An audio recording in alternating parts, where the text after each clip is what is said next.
चीज की बात कर रहे थे। गुम्मत साहब इस पे हम जाएंगे ना तो फिर बात किसी और तरफ निकल जाएगी। मैं नदीम चौधरी साहब से ये पूछना चाहता हूँ कि ये चूंकि अभी बात की मुआशी सिस्टम के हवाले से, इन्होंने मुआशी बहाली के हवाले से उसको भी ये बात की थोड़ी सी, तो जी मैं मेरे ख्याल में अभी इस वक्त जो हमारा IMF का जो प्लान जो अप्रूव हुआ 9 महीने के लिए, उसमें $3 अरब पाकिस्तान को मिलने हैं और उसमें से $1.2 बिलियन मिल गए। आपने कहा कि जी कि वो आगे इस वजह से ये इलेक्शन के ऊपर लगाएंगे, इसलिए जल्दी इलेक्शन हो जाएंगे। चले हम इसको थोड़ा सा दूसरी तरफ से दूसरे एंगल से देखते हैं।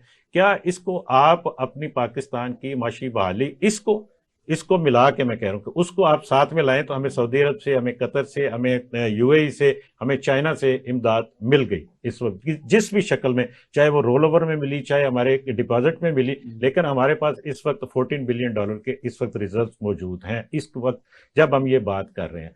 तो हम तो उस खतरे से तो निकल चुके हैं ना, डिफॉल्ट के से हम एक ट्रैक पे चढ़ गए। अब उसको दुरुस्त करने के लिए कल वज़ीर आज़म ने जो बात की कि हमें मिसाके मईशत करना चाहिए, उसमें तमाम जमातें बैठकर एक रोड मैप बना लें, उसमें जिस जिसके जो तफज़ात हैं उनको दूर कर देते हैं और जो उसमें किसी के पास कोई तजवीज़ है उसमें शामिल कर लेना चाहिए। तो क्यों नहीं इस पे बैठती सियासी जमातें?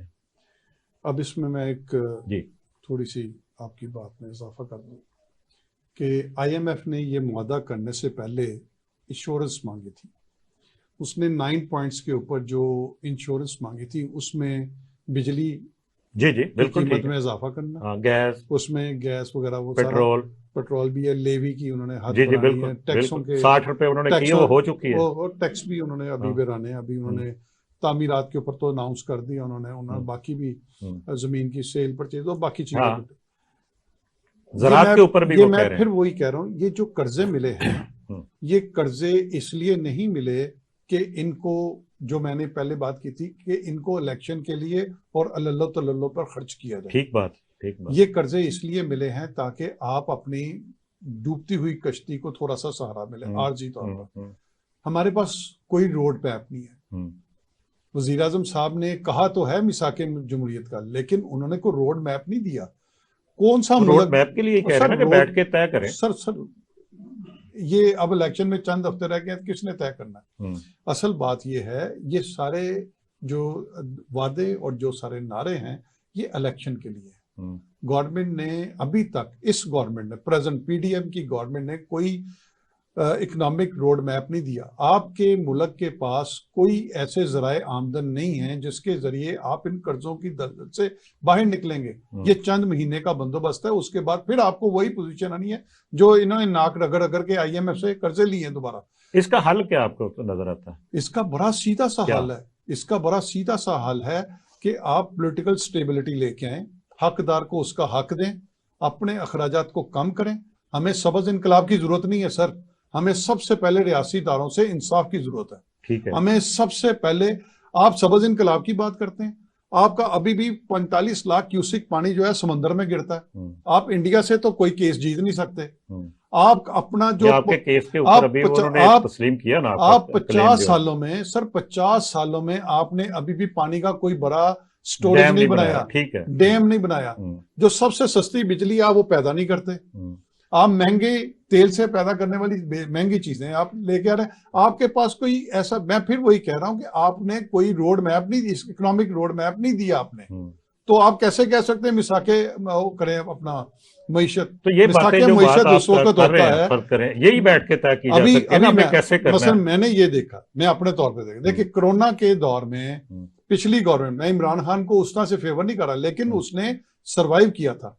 क्या सर्वाइव किया था ना, पाकिस्तान के लिए सर्वाइवल पोजीशन में आ गया था। आपकी 6 पॉइंट तरक्की थी, आपके 6 पॉइंट तरक्की थी आपकी सर। 6 पॉइंट के ऊपर आपकी मेरी बात मैं नहीं कह रहा, नहीं, मुझे पता है 2022 का मामला ये है कि कोरोना के दिनों में आपकी माइनस पे थी, फिर मैं आप माइनस पे चले गए थे। देखिए मेरी बात है, पूरी दुनिया को निकाल के देख लें, आपकी -25 अब है, कब? उस वक्त नहीं थी, इस वक्त -25 है। क्या मैं नहीं कह रहा, -25 है आपकी तरक्की की जो शरह है वो -25 है। 0.25 है। अब 0.25 हाँ, 0.25 माइनस में चली गई है ना हाँ, सर, ठीक है, माइनस में चली लेकिन गई है। थी अब सर वो लेवल पे जो आ गई है, अभी हाँ। लेवल पे कही है वो इसाक डार साहब ने कहा, जिसको मैं फिर कह रहा हूँ आईएमएफ ने मुस्तरद किया है अच्छा कि देखिए, ये झूठ बात बोल मैं रहे फिर हैं। वो बात वो दूसरी देखिए ना, वो आप इसाक जिस डार जो साहब मिसाल झूठ दे बोलते रहे हैं ना हैं। वो मिसाल दुरुस्त नहीं है। अब देखिए मामला ये है कि जिस 6 पॉइंट की आप बात कर रहे हैं ना, ये था कोरोना खत्म होने के बाद। कोरोना खत्म हो गया था ना, उसके बाद जब एकदम से ओपन हुई मार्केट, उस वक्त चीजें आपकी एक्सपोर्ट भी होनी शुरू हो गई, जब बाकी दुनिया के बहुत से ममालिक बंद रहे थे काफी देर सर तक। आपकी अच्छा एक्सपोर्ट बढ़ी, आपकी रेमिटेंस बढ़ी, आपकी जो है इस वक्त सिर्फ 16 महीने के अंदर 40,000 सिर्फ फैसलाबाद डिवीजन जो इश्तेहार देते हैं डॉन के अंदर, एप्टमा वाले, उन्होंने कहा 40,000 लूम्स बंद हुई हैं। मैं 20 लाख से ज्यादा 2 मिलियन पीपल बेरोजगार हुए हैं ये पिछले 16 महीने के अंदर। सर आप कैसे बात करें, बेरोजगारी बढ़ रही है, आप मुझे बताइए इस वक्त आपकी एक्सपोर्ट बढ़ रही है, आपकी तबाही बर्बादी एक हो गई है। इस वक्त सर आपकी तबाही बर्बादी एक तरफ, आपका मुल्क डिफॉल्ट को छू के वापस आया, आप रोड मैप देने की बजाय आप वादे कर रहे हैं। कोशिश थी डिफॉल्ट करने की, तो वो पूरा बंदोबस्त कर दिया गया था कि आप ये डिफॉल्ट देखें, करें। आज का अखबार पढ़ें, बड़ी हिम्मत आज का अखबार, आपने बचा लिया उसको। अखबार पढ़ें, ये पिछले 10 दिनों में तीसरा वाकया है, क्या एक फैमिली 2 बच्चों समेत खुदकुशी की है। ये कभी भी, ये तो आप पुराने जर्नलिस्ट हैं, हर दौर में ये खबरें छपती रही हैं। अब बहुत ज्यादा लोगों का जीना, लोगों का मुश्किल हो गया। बिजली ने, महंगाई ने लोगों के मुंह से उनका निवाला ये बयानिया ठीक है जो बात आप कर रहे हैं ना, ये लेकिन अच्छा बयानिया इस बात करने के लिए, लेकिन मैं बात कर रहा हूँ आने वाले दिनों की बात, तो ये मैं उसमें क्या हो सकता है। इस हुकूमत ने कुछ नहीं किया, इस हुकूमत ने कुछ नहीं किया, इस हुकूमत ने सिर्फ अपने केस बंद कराए। इस हुकूमत ने पाकिस्तान को डिफॉल्ट होने से बचा लिया। आप खुद कह रहे हैं कि जी ये किया था उन्होंने, बचा लिया। डिफॉल्ट के करीब लेके गए और उसको आर्जी तौर पे आगे ले गए, बस इतना फर्क है। नहीं ये तो चौथा बहुत पहले डिफॉल्ट हो जाना चाहिए था जो बंदोबस्त किया गया था। मैं आपसे बहरहाल बात और तरफ चली जाती है। मैं आपसे ये सवाल ये करना चाहता, देखिए आप जिस बंदे की आप मिसालें दे रहे हैं वो तो उसने कहा जी कि मैंने ये कौन सी बड़ी बात कह दी। आज वो अदालत में खड़ा होकर कहता है, आज की बात है, अदालत में खड़ा होकर कहता है जी कि मैंने गलती की, मुझे माफी दे दें। आज की बात कर रहा हूं, क्या उसने कही ये बात अदालत में चौधरी साहब? सर आज की तो मैंने अदालत की कार्रवाई देखी, मैं आपको बताता हूँ वो जो आज की सर जिसके ऊपर 200 मुकदमे हों, आप उसका कह के उसने फलां वर्ड कहा था, फलां वर्ड कहा था। दुनिया में कोई एक मुझे एक्स प्राइम मिनिस्टर बता दें जिसके ऊपर सिर्फ चंद माह के अंदर 200 मुकदमे, डबल सेंचुरी यानी कि कर दी मुकदमे। नहीं आप देखिए ये फिगर भी गलत है, जो है वो अदालत के एक इस वक्त 50 भी नहीं है मुकदमे। ये मैं आपको बता देता हूँ कि इस वक्त जो उसका स्कोर है वो 47 के करीब है गालबन, ठीक है। लेकिन बाकी में नॉमिनेट तो है ना वो बात जब ये ना नॉमिनेट होंगे तो 200 मुकदमे होंगे ना, आपको किसी को भी पकड़, ये बात फिर वो ठीक बात करे ना।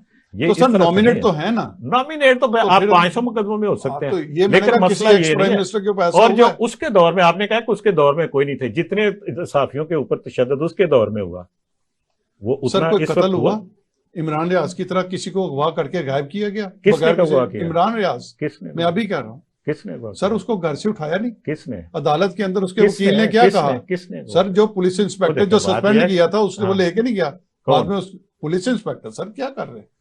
उसके वकील ने जो स्टेटमेंट दी है वो तो रिकॉर्ड का हिस्सा है। उस रिकॉर्ड के हिस्से को आप कैसे गायब कर सकते हैं? वो सीसी फुटेज जो है वो तो वीडियो अब वायरल हो चुकी है। केस ही ये चाह रहा है कि उसको बरामद किया जाए, ठीक है ना। उसका केस तो ये है कि उसको ढूंढा जाए। साफियों को नंगा करके मारा गया है, साफियों के नाक भी तोड़े गए थे, साफियों को गोलियां भी मारी गई थी, साफियों को सारा कुछ किया गया था। ये देखिए मेरी बात सुने, ये कंपैरिजन ना करें, ये फिर बात लंबी हो जाएगी ना। 35 साल में मीडिया के ऊपर जितनी ज्यादती पिछले 4 साल में हुई है ना, उतनी पाकिस्तान की तारीख में नहीं हुई मीडिया के साथ। ये मैं बतौर मैं जर्नलिस्ट बात कर रहा हूँ। नहीं, मैं ये कह रहा हूँ कि मैं भुगत रहा हूँ।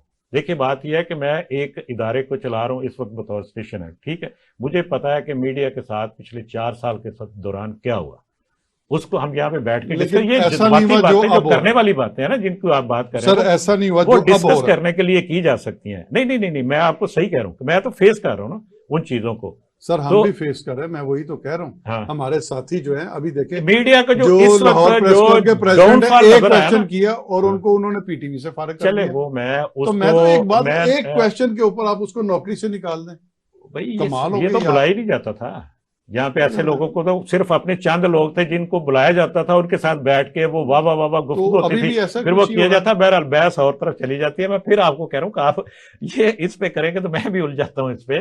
मामला ये है कि मैंने आपसे कहा कि ये माशी बहाली के वाले से बात कर रहे थे, तो क्या आने वाले दिनों में पाकिस्तानियों के लिए कोई अच्छी खबर भी है कि नहीं, कि सिर्फ एक ही खबर अच्छी हो सकती है कि जी एक बंदे को ले आए तो फिर सारा कुछ अच्छा, वरना नहीं अच्छा। ऐसा नहीं। हाँ, मैंने उससे पहले जो बड़ी हाँ, मुफ्त, आप फेयर इलेक्शन कराएं, हम्म, हकदारों को उनका हक दें, हम्म, और एक बेहतरीन जमहूरियत की जो बुनियाद है ना, बिल्कुल यही वही बुनियाद है, बुनियाद यही होनी चाहिए, बशर्ते के और हर तरह के और रिजल्ट को इंटरफेरेंस सारे तस्लीम करें। आप देख लें कि जब जब एस्टेब्लिशमेंट ने इंटरफेयर किया, पाकिस्तान जो है वो तरक्की के रास्ते की बजाय उसने जवाल का रास्ता कर दिया। इंटरफेयर, देखिए हमारे बात ये सियासी हमारे मामलात में सामने नहीं करना 71 चाहिए। की मिसाल है, अच्छा, हमें गुम्मद उससे साहब, सबक मैं सीखना आखिरी चाहिए। मिनट चौके चाह रहा है, मैं हमें गुम्मद साहब से 71 की मैसेज मिसाल लेना से ना चाहता हूं, सबक सीखना चाहिए। मैं बस गुम्मद भाई साहब से मैसेज लेना चाहता हूं कि जी आप क्या अपने वोटर्स को पैगाम देंगे? जी मैं तो यही चाहूँगा कि एज ए कौम हमें मुवाफ़क़त मदीना वाला माहौल पैदा करना चाहिए। जिस तरह भाई ने फरमाया, ये बड़ी शानदार इन्होंने बात की है कि सियासी इस्तेहकाम जब तक नहीं आएगा मुल्क अपने पाँव पर नहीं आएगा। ठीक है, एज ए कौम, सियासतदान, अवाम, सबको अपनी सोच को इज्तिमाई कौमी बनाना पड़ेगा।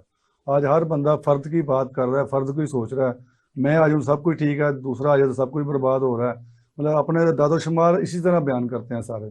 दूसरा ये है कि सादगी को अपनाना पड़ेगा। जो हमारे ब्यूरोक्रेट हैं, जो जितने एग्जेक्टिव क्लास है, उनके जो जनाब विलाज हैं वो एकड़ों में, तो अवाम भी कुछ हमारी अल्लाह में, मैं छोटे क्लास भाई भी बात कर रहे थे, मैं लोअर मिडिल क्लास की, उनकी भी ज़िंदगी में कभी देखें आप जनाब, तो वो कौम का भी मजाज कोई सादगी वाला है नहीं है। तो हमें चाहिए कि हम इर्द गिर्द को लोगों को ख्याल करें और कौम को थोड़ी अवेयरनेस देने के लिए, पॉजिटिव सोच देने के लिए। तो अल्हम्दुलिल्लाह ये पाकिस्तान एक नजरिए की बुनियाद पर बना, इंशाल्लाह ये कायम दायम रहेगा। इंशाल्लाह ये इम्तिहान आ रहे हैं, के लिए इसमें बेहतरी हम आएगी। तो यही समझते हैं कि इससे हमारे मसल मजबूत हो रहे हैं, जी, जी। दुश्मनों की पहचान हो रही है। ठीक ठीक ठीक है। और आपने एक आखिरी बात करना जी चाहूंगा जी इनकी, फरमाइए। कि अगर मुल्क ने तरक्की करनी है तो हमें कुछ फैसले बड़े तलख करने होंगे। जी, कभी करप्ट लोगों के साथ, करप्ट पॉलिटिशियन के साथ मुल्क तरक्की नहीं करते। सही। एस्टेब्लिशमेंट को चाहिए कि वो साफ सुथरे लोगों को आगे लेके आए। नहीं, ये देखिए बादशाह साहब, बात ये है कि चूंकि बार बार मुझे वक्त खत्म हो गया, ये लोगों को एस्टेब्लिशमेंट में नहीं आगे लाना, ये अवाम ने आगे लाना है। मेरी इस पे बड़ी पुख्ता राय है कि ये काम अवाम का है, उसी ने आगे लाना है। अच्छे लोगों को, साफ सुथरे लोगों को वोट दें। और आपने जो गुफ्तगू सुनी उसमें नदीम चौधरी साहब की आपने गर्म सर्द बातें भी सुनी, उसमें आपने नासिर गुम्मद साहब की बड़ी मुदल्लल और बड़ी धीमी गुफ्तगू भी सुनी, अपना प्रोग्राम भी उनका सुना। इसमें मैं थोड़ी सी बात जाते जाते ये करना चाहता हूँ कि देखिए, ये हमारी डिस्कशन थी, ये हमारी राय थी, चौधरी साहब की राय थी, मेरी राय थी। बतौर एक होस्ट के मुझे कुछ पाबंदियों का भी आप ये समझ लें कि होता है कि हमें कुछ हदूद में रहना पड़ता है। बाकी राय आपने खुद कायम करनी है। इसके साथ ही इजाज़त दीजिए। अल्लाह हाफिज़।